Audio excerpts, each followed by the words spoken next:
माणसं मोठी असतात, लक्षात ठेवा. म्हणून प्रवाहाच्या विरुद्ध जाऊन किंवा वंचितांच्या बाजूने, कष्टकऱ्यांच्या बाजूने जी माणसं लढतात, जगतात, तीच माणसं आयुष्यामध्ये मोठी होत असतात, लक्षात ठेवा. त्यामुळे मला असं वाटतं हा सचिनराव आणि त्यांच्या सहकार्याने जो कार्यक्रम घेतला, हा देखणा कार्यक्रम, हा कार्यक्रम आम्ही दरवर्षी चुकवत नाही. मी दरवर्षी या कार्यक्रमाला परमनंट गेस्ट आहे. वर्षातला कोणताही कार्यक्रम शिवदास भाऊ चुकलाच चालेल, पण हा अर्जुनरावचा वाढदिवस गेला नाही पाहिजे. कारण हा घरातला कार्यक्रम आहे, हा परिवारातला कार्यक्रम आहे. अर्जुनरावने कमी विश्व उभं केलं का? अरे एवढ्या शाळा चालवणं, ग्रामसेवकाची नोकरी करणं आणि त्यातल्या त्यात पुन्हा उत्कृष्ट पद्धतीने शाळा चालवणं, हे काही साधं सोपं काम नाही. अरे घरात 10 माणसं असले तर आपण घर सांभाळू शकत नाही. हजारो मुलांना सांभाळण्याचं काम अर्जुनराव किती ताकदीनं करतायत, त्यांचं खऱ्या अर्थानं कौतुक केलं पाहिजे. आणि अतिशय साधा माणूस, जसं भंतेजींनी सांगितलं, अर्जुनराव कोणाच्याही पाया पडतात, अतिशय नम्रतेनं वागतात.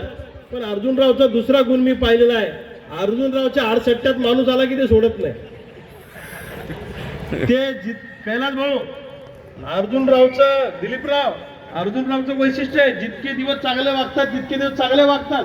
आणि डोक्यात जर का माणूस बसला त्याचा करेक्टच कार्यक्रम करतात. हा प्रवीण भाऊ, हे असं अर्जुनरावचं काम आहे. योगायोगानं मी स्टेजवर बसलो तर मला पाना सापडलं तिथं. आमच्या अनंत भाऊच्या ते याचा पाना असेल.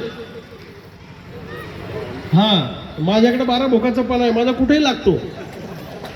म्हणून मला हे सगळे विचारत होते की हा पाना कुठे लावायचा आहे. म्हटलं योग्य ठिकाणी लावू, म्हणजे माझं नशीब काहीतरी चांगलं आहे. हे योगायोग आहे की इथं पाना मला सापडला. तर हा विनोदाचा भाग सोडा, पण अतिशय चांगलं काम अर्जुनराव करतायत. अर्जुनरावच्या पाठीशी आपण राहिलं पाहिजे. सचिन खंडारे लढवय्या पत्रकार आहे, चांगला माणूस आहे, त्यांच्या पाठीशी आपण राहिलं पाहिजे. आणि इथून पुढं हा पुरस्कार मी मागच्या वेळी सांगितलं, यावेळी सांगतो, पुढचा पुरस्कार जरा पुण्या मुंबईत ठेवा. हा सगळा हा अर्जुन भाऊचा वाढदिवस पुण्या मुंबईत झाला पाहिजे. हा माणूस का लहान माणूस आहे का? आपल्या सोबत उठतो बसतो म्हणून आपल्याला आपल्या माणसांची किंमत नसते. पण जिथं पिकतं तिथं विकत नाही, पण जिथं पिकतं तिथंच विकून दाखवण्याचं काम अर्जुनरावने त्यांच्या आयुष्यामध्ये केलेलं आहे. म्हणून अर्जुनरावचं मनापासून कौतुक करतो. चाळीसगावची एकटी प्रतिनिधी आहे, सहभागी होणं हे काम अर्जुनराव सातत्यानं करत असतात.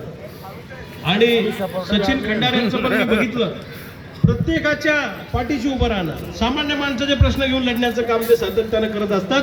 त्यांनाही मनापासून या कार्यासाठी शुभेच्छा देतो. आणि ज्यांना ज्यांना पुरस्कार मिळाले त्यांचं मनापासून या ठिकाणी कौतुक करतो. तुम्हाला सगळ्यांना शुभेच्छा देतो. वेळोवेळी तुमचे सत्कार करण्याची संधी आम्हाला मिळाली पाहिजे. एवढं चांगलं काम तुमच्या हातून झालं पाहिजे. आणि ज्यांना आज साखरखड्यामध्ये पुरस्कार मिळत आहेत त्यांना पुढचे पुरस्कार पुण्या मुंबई दिल्लीत मिळाले पाहिजे, या शुभेच्छा देतो.